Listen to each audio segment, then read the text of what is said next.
Good evening everyone, welcome to civil service study. Welcome back. Practice set number 411 पर आ जाइए। UP PCS के लिए focus करेंगे इसमें हम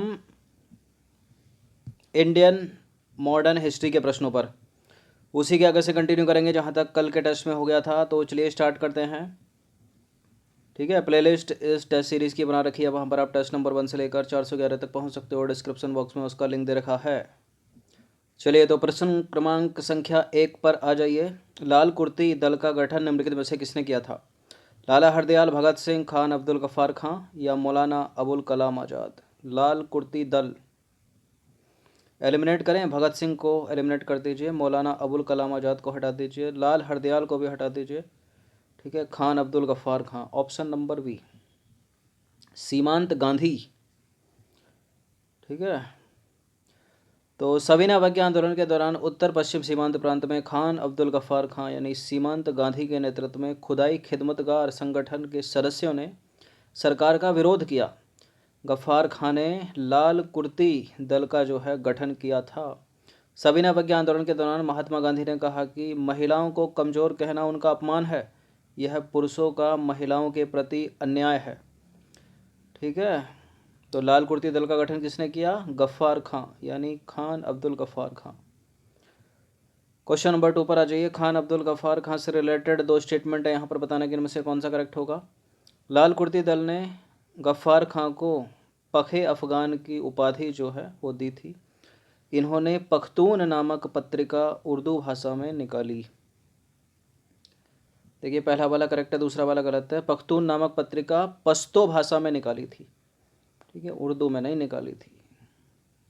तो लाल कुर्ती दल ने गफ्फार खां को फ़क़े अफ़गान की उपाधि प्रदान की थी और इन्होंने पश्तो भाषा में जो है पख्तून पत्रिका निकाली, जो बाद में 10 रोज़ा नाम से प्रकाशित हुई, उर्दू में नहीं। गलत है दूसरा। क्वेश्चन नंबर 3 पर आ जाइए। जियालरंग आंदोलन के संदर्भ में विचार करना है। यह आंदोलन जदो नाग के नेतृत्व में चलाया गया।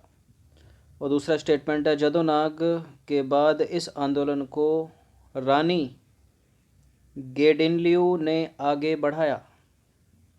बताइए, जदो नाग आंदोलन को जो है, ठीक है, जदो नाग के बाद इस आंदोलन को रानी गेडिनलियू ने आगे बढ़ाया। कौन से आंदोलन को? जियालरंग आंदोलन को। करेक्ट है दोनों के दोनों स्टेटमेंट, सी है इसका आंसर। तो देखिए, नागाओं ने जदोनाग के नेतृत्व में जियालरंग आंदोलन चलाया। ठीक है, जदोनाग के बाद इस आंदोलन को रानी गेडिनलियू ने आगे बढ़ाया। सविनय अवज्ञा आंदोलन से रिलेटेड दो स्टेटमेंट है यहाँ पर, बताना कि इनमें से कौन सा करेक्ट होगा।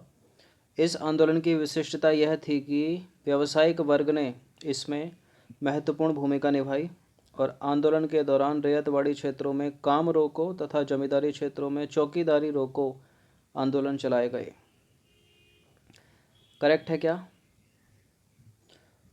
करेक्ट है दोनों के दोनों स्टेटमेंट। तो इस आंदोलन में व्यावसायिक वर्ग ने महत्वपूर्ण भूमिका निभाई और जमनालाल बजाज कांग्रेस के सक्रिय सदस्य भी रहे इसमें और जेल भी गए। देखिए, इस आंदोलन के दौरान रैयतवाड़ी क्षेत्रों में काम रोको आंदोलन और जमींदारी क्षेत्रों में चौकीदारी रोको आंदोलन चलाए गए। क्वेश्चन नंबर 5 पर आ जाइए। निम्नलिखित में से किस नेता को सविनय अवज्ञा आंदोलन के दौरान उत्तर पश्चिमी सीमांत प्रांत के लोगों ने मलंग बाबा नाम से संबोधित किया था?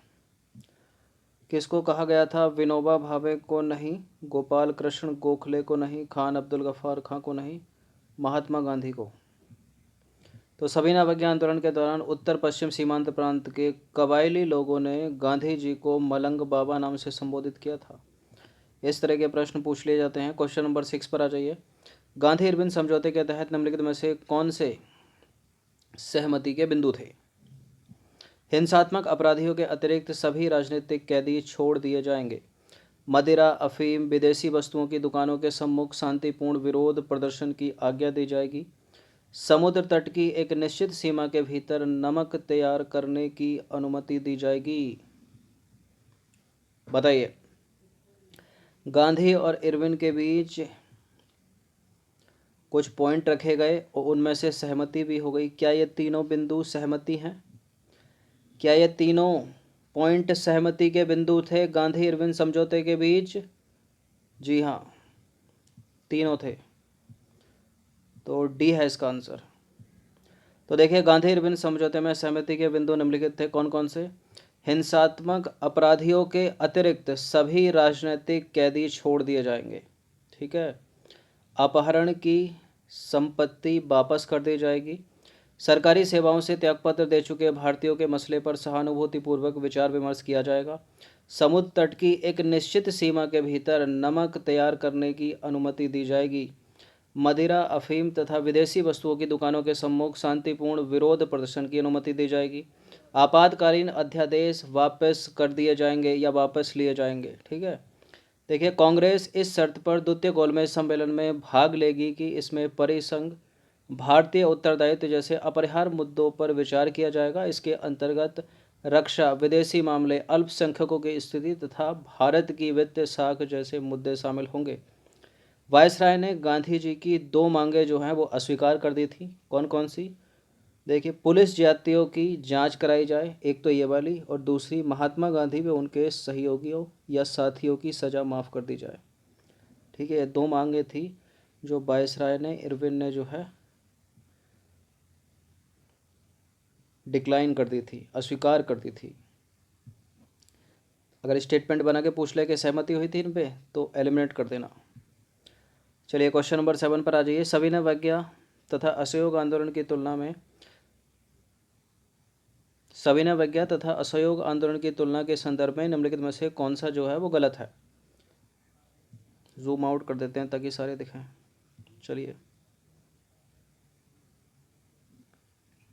पहला है, सविनय अवज्ञा आंदोलन का लक्ष्य पूर्ण स्वतंत्रता था, जबकि असहयोग आंदोलन का लक्ष्य स्वराज्य था।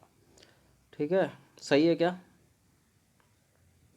चलो, सही है। सविनय अवज्ञा आंदोलन में असहयोग आंदोलन के मुकाबले मुस्लिमों की भागीदारी बढ़ी। ठीक है, सविनय अवज्ञा आंदोलन में असहयोग आंदोलन के मुकाबले मुस्लिमों की भागीदारी बढ़ी, ये गलत है, कम हुई थी। सविनय अवज्ञा आंदोलन में किसानों तथा व्यावसायिक वर्ग की भागीदारी असहयोग आंदोलन की अपेक्षा अधिक रही, ये करेक्ट है।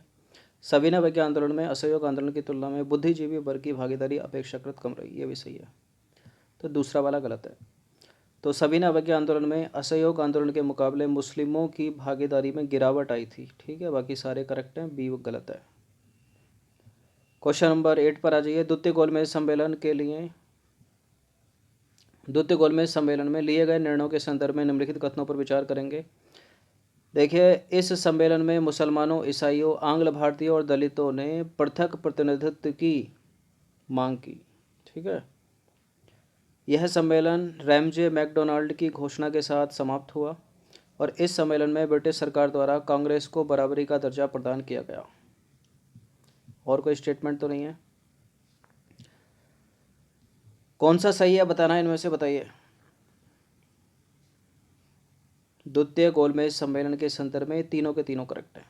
ठीक है, मुसलमान, ईसाई और आंग्ल भारतीयों तथा दलितों ने पृथक प्रतिनिधित्व की मांग की और यह सम्मेलन रैमजे मैकडोनाल्ड की घोषणा के साथ समाप्त हुआ और इस सम्मेलन में ब्रिटिश सरकार द्वारा कांग्रेस को बराबरी का दर्जा प्रदान किया गया। तीनों के तीनों करेक्ट हैं, उपरोक्त सभी। तो इसका आंसर हो जाएगा इस तरह से, option number D. Question number 9 पर आ जाइए। पूना पैक्ट या पूना समझौता के संदर्भ में निम्नलिखित कथनों पर विचार करना है। इस समझौते के द्वारा दलितों के लिए आरक्षित सीटों की संख्या 148 कर दी गई। इस समझौते के बाद गांधी जी ने अखिल भारतीय हरिजन संघ की स्थापना की थी। किस किस के बीच हुआ था पूना पैक्ट? गांधी जी और अंबेडकर जी के बीच। ठीक है, दोनों के दोनों करेक्ट हैं, सी है इसका आंसर।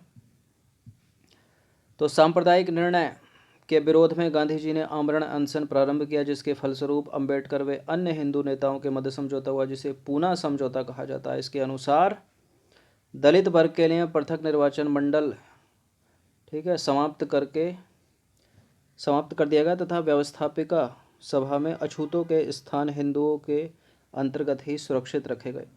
ठीक है, तो एक स्टेटमेंट बड़ा इसको एलिमिनेट करवाते हैं, मतलब गलत करवाते हैं बच्चों से, कि जो है गांधी अंबेडकर के बीच जो समझौता हुआ था उसमें जो है पृथक निर्वाचन व्यवस्था को जो है अपनाया गया था, जबकि गलत है। पृथक निर्वाचन व्यवस्था जो है समाप्त की गई थी, उसको नकार दिया गया था। ठीक है, याद रखना।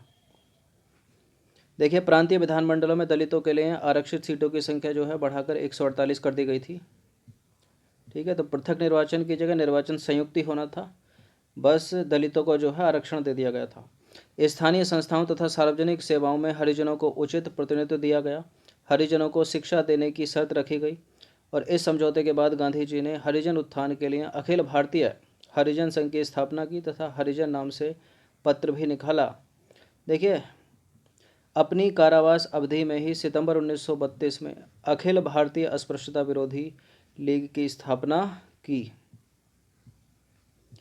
चलिए क्वेश्चन नंबर 10 पर आ जाइए। भारत में वामपंथी आंदोलन के संदर्भ में निम्नलिखित में से कौन सा कथन गलत है? पहला है, भारत में साम्यवादी विचारधारा का प्रसार करने का श्रेय किसको जाता है? मानवेंद्र नाथ राय को। मानवेंद्र नाथ राय अनुशीलन समिति के सदस्य थे। ठीक है। कानपुर में हुए कम्युनिस्ट सम्मेलन की अध्यक्षता मोहम्मद शफीक ने की थी और कम्युनिस्ट पार्टी ऑफ इंडिया की स्थापना ताशकंद में हुई थी। इनमें से कुछ ऐसे स्टेटमेंट है जो आपने पहले भी पढ़े होंगे, जो आपको लगा होगा कि रिपीटेड हैं, सही हो सकते हैं। तो कम्युनिस्ट पार्टी की स्थापना ताशकंद में हुई थी, कई बार प्रश्न पूछा हुआ अलग से, इसमें तो एक साथ पूछ लिया। ठीक है, करेक्ट है। भारत में साम्यवादी विचारधारा का प्रसार करने का श्रेय से मानवेंद्र नाथ राय को दिया जाता है, ये भी करेक्ट है। और मानवेंद्र नाथ राय अनुशीलन समिति के सदस्य थे, ये भी सही है। ये सी वाला गलत है। कानपुर में हुए कम्युनिस्ट सम्मेलन की अध्यक्षता मोहम्मद शफीक ने नहीं की थी। ठीक है, मोहम्मद शफीफ ने नहीं की थी, किसने की थी फिर? सिंगरावेलू ने की थी। ठीक है, देखिए कानपुर में हुए कम्युनिस्ट सम्मेलन जो 1925 में हुआ था के संयोजक थे सत्यभक्त तथा इस सम्मेलन की अध्यक्षता की थी सिंगरावेलू ने। किसने की थी? सिंगरावेलू ने, मोहम्मद शफीफ ने नहीं की थी। और भारत में साम्यवादी विचारधारा के प्रचार प्रसार का श्रेय मानवेंद्र नाथ राय को दिया जाता है और इसका मूल नाम था, ठीक है, इनका मूल नाम क्या था मानवेंद्र नाथ राय का? नरेंद्र नाथ भट्टाचार्य। ये अनुशीलन समिति के सदस्य थे। और अक्टूबर 1920 में M.N. रॉय, मोहम्मद अली जिन्ना, मोहम्मद शफीफ ने मिलकर ताशकंद में कम्युनिस्ट पार्टी ऑफ इंडिया की स्थापना की थी। इससे रिलेटेड प्रश्न थंबनेल पर पूछा है, उसका आंसर आपको पता चल गया होगा कि कम्युनिस्ट पार्टी ऑफ इंडिया की स्थापना कहाँ हुई थी? ताशकंद में। ठीक है, तो 10 प्रश्न ऐड किए गए थे ये इंडियन पॉलिटी के मॉडर्न हिस्ट्री से। इनकी प्रैक्टिस कम से कम एक बार तो कर लेना।